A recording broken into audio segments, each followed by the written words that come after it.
C'est vraiment, pour moi, un des 5 plus beaux films du monde, quoi. C'est une perfection de plastique, de récit, tout absolu. C'est une réussite totale. Oh Signore, fa di me uno strumento della tua pace. Dove l'odio fa che io porti l'amore.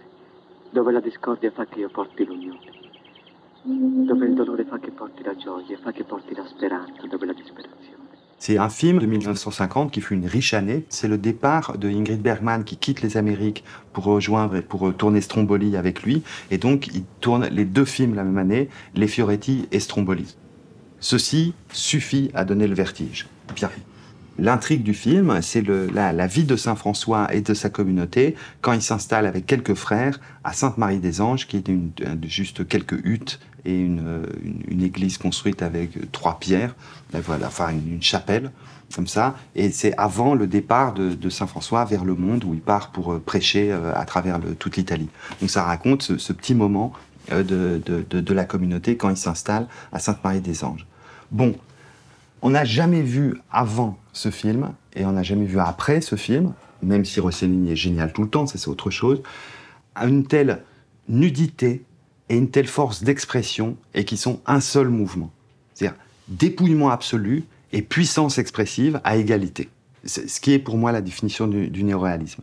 Il y a dans tout ce film, dans tout Rossellini, mais dans ce film particulièrement, un retour au primitivisme, aux Frères Lumière. Et de la même manière que quand je dis que c'est un des plus beaux films du monde, un des 5 plus beaux films du monde, c'est que c'est beau et évident et aussi puissant. Et on a le même sentiment que les gens quand ils voient la sortie des usines Lumière. C'est d'une évidence de cinéma et d'une puissance de cinéma qui n'a été atteint avant que par les Frères Lumière. Et Rossellini nous enseigne ceci, c'est à quel point l'outil ultime du cinéaste, comme disait Bazin, comme le dira Cavell, c'est le réel et pas plus que le réel. Mais ce réel est habité par l'expression. C'est un cinéaste expressionniste qui s'est dénudé, qui s'est dépouillé de son savoir expressionniste. C'est-à-dire qu'on voit Rossellini, qui est cet ancien cinéaste expressionniste, et qui accepte de se dépouiller de son savoir en radicalisant son geste de cinéaste, en disant « ultimement, c'est que le réel qui doit pouvoir m'aider à fabriquer des films, à fabriquer des histoires, à fabriquer des plans ». Et donc, qui va vers ce mouvement de dénuement, et il raconte l'histoire d'un personnage lui-même qui va vers le dénuement. Alors du coup, il y a une rencontre entre le personnage et le cinéaste qui en fait vraiment un des 5 plus beaux films du monde.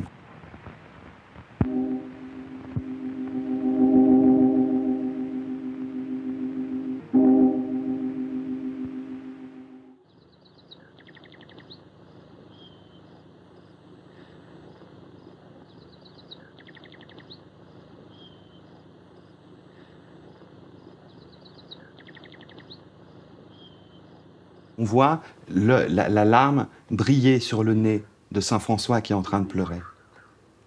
Et cette larme, il y a rien, cette rosée qu'on sent sur les branches, et le visage qui pleure et qui pleure et qui se retient en même temps, en nuit américaine, c'est une des choses les plus belles que je puisse imaginer au cinéma.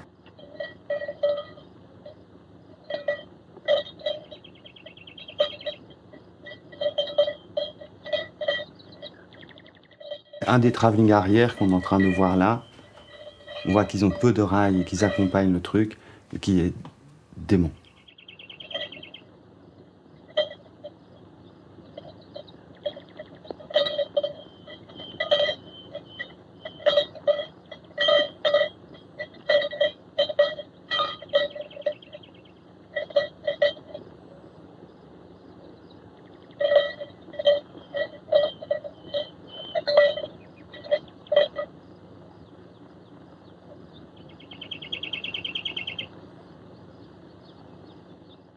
Peu de temps après, un des plus beaux plans du monde qui arrive juste là.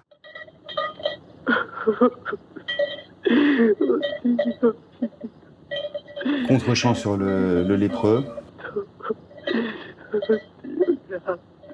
Et la caméra va panoter vers le ciel, et là, mon âme s'envole.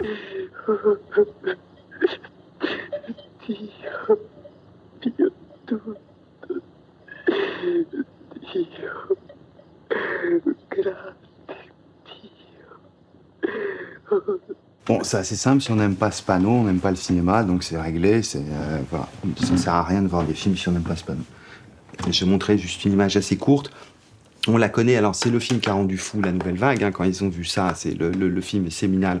Truffaut, se souvenant plus tard, essayant de se raconter l'histoire de tous ces jeunes journalistes qui sont plus tard devenus cinéastes, sous le patronage de Bazin, disait, pour décrire Bazin, disait en fait c'est ça qui s'est passé. On voit tous les moines qui ne savent pas où ils doivent partir prêcher. Et donc, Saint François leur dit de partir, l'équivalent de Bazin, quoi, de partir à travers le monde. Et il dit, mais où est-ce qu'on va partir? Il dit, ben, vous tournez sur vous-même, et quand ils ont le vertige, ils tombent. Et donc, comme ils tombent, chacun partira dans la direction dans laquelle il est tombé, partira ici, à droite, à gauche, etc. Et ça, c'est la dispersion de la nouvelle vague qui va se répandre à travers tous les champs possibles de cinéma. C'est une scène qui est... Bon, c'est des images, comme toutes les images que j'ai montrées avant, c'est des images dont on se souvient toute sa vie, quoi.